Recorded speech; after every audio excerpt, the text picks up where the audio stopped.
She stood in front of her apartment mirror, adjusting her earrings for the third time. The cafe date wasn't anything special, just a casual afternoon coffee. But still, Mia wanted to feel like herself, comfortable but lovely. She didn't want grand gestures or hollow words. She was tired of compliments that floated on the surface like bubbles, pretty but empty. What she didn't know was that today she'd hear something different, and it would linger longer than she expected. It began the way most conversations do, safe, polite, a gentle feeling out of mutual interests. Daniel was kind, relaxed. He wasn't trying too hard. Maybe that's what made it feel genuine. They talked about music and books, about late night walks and quiet Saturday mornings. Then, somewhere between sips of coffee and stories of awkward first jobs, he looked at her with a kind of pause, like he had seen something he didn't expect. "You know," he said, his voice quieter now, "you have this way of making everything feel lighter.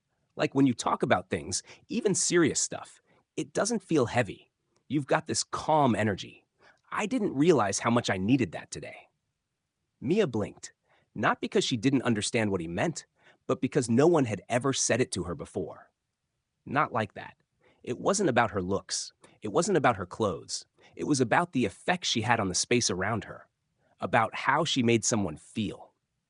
She tucked that compliment into a quiet place in her heart. That's the first kind of compliment that wins a woman's heart. Not the kind that praises what can be seen, but the kind that reveals what is felt.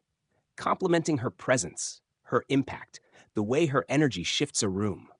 That's the kind of praise that feels like it sees beneath the surface, and it stays with her.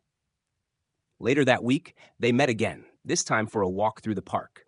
Spring was trying to arrive, but the breeze still had winter's edge in it. They talked about childhood, about mistakes, about the things people don't post on social media. There was laughter, but also moments of silence, comfortable silence. And just as they reached a row of benches, Daniel stopped. "You're really thoughtful," he said suddenly.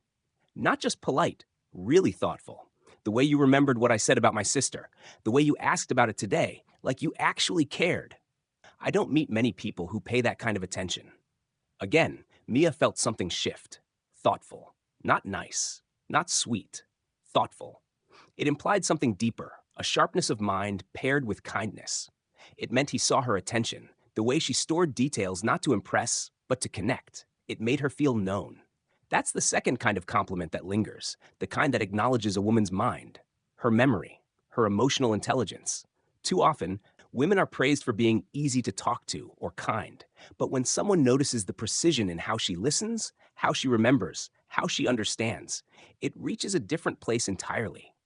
It honors her intellect, her care, and her complexity. They saw more of each other, slowly, steadily. There was no rush, but also no pretense. Mia found herself laughing more, doubting less. She liked who she was around him, not because she was trying to impress him, but because he seemed to notice things about her she had forgotten to value. Then, one night, after they'd gone to a small gallery opening in the city, they sat in his car under the soft yellow wash of a street lamp. There was music playing low, something with a sad violin and a hopeful piano, and she was talking about her love for stories. Not just books, but stories in old letters, in half-finished journals, in faded photographs. She talked fast when she was passionate, her hands moving with her words. When she stopped to breathe, Daniel smiled.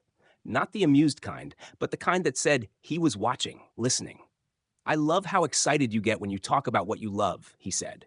"You light up, like it's pouring out of you. That passion, it's beautiful. You're beautiful when you care about things." Mia turned her head slightly, caught off guard. There it was, beautiful, but not the way men usually said it, not about her face or her body. This time, it was connected to her fire, her drive, her depth. That's the third kind of compliment that reaches a woman's heart, the kind that reflects her passion back to her. When someone notices what makes her come alive and admires her not just for loving, but for how she loves, it lands deeply.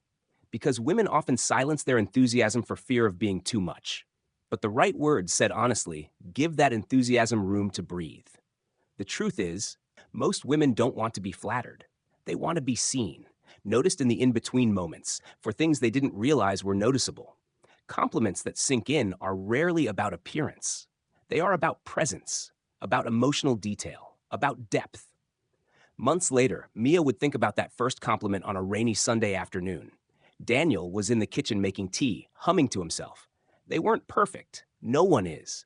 But there was peace between them.